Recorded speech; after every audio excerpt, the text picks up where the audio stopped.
탈레반, 요리 못하는 여성 몸에 불질러 아프간 판사 출신 여성의 호소. 아프가니스탄의 여성 인권이 얼마나 후퇴했는지를 보여주는 단적인 사례가 보고됐다. 20일 영국 스카이뉴스는 아프가니스탄을 장악한 탈레반이 여성을 상대로 끔찍한 폭력 행위를 반복하고 있다고 전했다.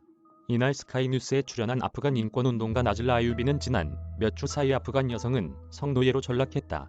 어린 소녀들은 탈레반 전사들과의 강제 결혼에 동원되고 있다. 여성 인권을 존중하겠다던 그들의 약속은 다 어디로 갔는지 모르겠다고 한탄했다. 아프간 북부에서는 요리를 못한다는 이유로 탈레반이 젊은 여성 몸에 불을 질렀다는 보고도 들어왔다고 밝혔다. 그는 음식이 맛없다며 여성 몸에 불을 질렀다더라. 구타, 채찍질 등 여성을 상대로 한 고문 수준이 끔찍한 폭행에 대해 현지 인권운동가들의 보고가 쏟아지고 있다고 설명했다.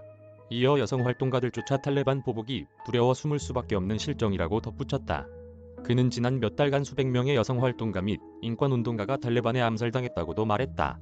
그러면서 탈레반 통제 속에 산다는 게 어떤 것인지 너무나 잘 알고 있다고 털어놨다. 사실 아유비는 파르반주 지방법원의 첫 여성 판사 출신이다. 아프가니스탄에서 태어나 탈레반이 부상하기 전 정규 교육을 마쳤고 타지키스탄에서 법학 및 정치학 석사, 학위를 취득했다.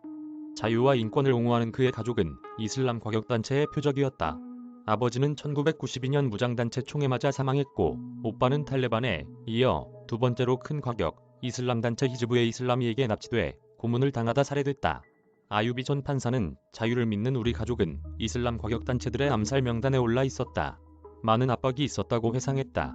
암살 위협에 시달리던 그는 사법부를 떠나 카불로 피신하기에 이르렀다. 하지만 1996년 탈레반이 아프가니스탄을 본격 장악하면서 여성이라는 이유만으로 억압의 대상이 되고 말았다. 그는 이웃집 4살 남자아이 없이는 집 밖에 나갈 수가 없었다. 나이는 중요하지 않았다. 그저 남자면 됐다. 정말 굴욕적이었다. 파르반주 첫 여성 판사로서 강력한 위치에 있었지만 탈레반 집권 후 사회적으로 아무것도 아닌 존재가 되어버렸다고 설명했다. 그래도 아유비 전 판사는 희망을 잃지 않았다. 언젠가 다시 올 자유의 날을 위해 재단서로 일하며 젊은 여성을 위한 야학을 운영했다. 그리고 2001년 드디어 기회가 찾아왔다. 탈레반 세력 전복 후 다시 사회 전면에 나선 그는 사법부에 복귀해 첫 대선과 의회 선거를 조율하는 등 큰 공을 세웠다. 아프가니스탄 새 헌법의 기틀도 마련했다. 특히 여성 인권 문제에 대해 큰 목소리를 냈다. 아유비 전 판사는 남녀차별적 법 조항의 문제를 제기하고 가정폭력 문제의 심각성을 꼬집었다. 아프간 종교 및 정치 지도자들도 그의 거침없는 발언에 주목했다. 동시에 이슬람 과격단체의 살해 위협도 거세졌다. 그는 목소리를 내면 낼수록 나는 극단 이슬람주의 주요 표적이 됐다고 설명했다. 목숨의 위협을 느낀 그는 2015년 결국 고국을 떠나 미국으로 망명했다.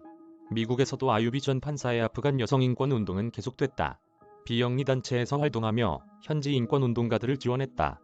탈레반 재집권 전인 지난 6월 언론 인터뷰에서 아유비 전 판사는 여성 인권을 대변하기 위해서라도 아프간에서 탈출해야만 했다. 탈레반 밑에서 산다는 게 어떤 건지 잘 안다. 여성은 숨 쉴 권리조차 잃게 된다고 관심을 호소했다. 이어 역사가 반복될까 두렵다. 다음 세대 아프간 여성은 내가 겪은 고통을 겪지 않았으면 한다. 아프간 여성 문제에 더 많은 관심과 노력을 기울여야 한다고 강조했다. 하지만 지난 15일 탈레반이 아프가니스탄을 재장악하면서 그의 우려는 결국 현실이 되고 말았다. 권윤희 기자 이메일 주소 나우뉴스 저작권자 서울신문사